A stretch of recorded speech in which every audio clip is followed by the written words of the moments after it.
Hello everyone, welcome back to our YouTube channel Login 8. Today in this video I am going to show you how to check order history on Facebook. You can easily check your order history including all your activities related to your ordering on your Facebook. To do that, first open your Facebook application on your mobile phone. Make sure that you are logged into your account. Now here you'll be taken to the home page. Now tap on your profile icon with three lines or the menu icon on the top right corner. Then now scroll down. Now tap on settings and privacy option. Now tap on orders and payments option. With this, now here you can see the order and payments page.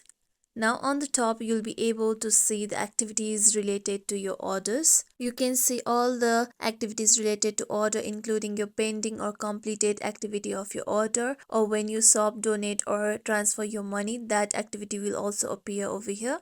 You can also tap on the cart icon on the top to see the list of items that you have ordered.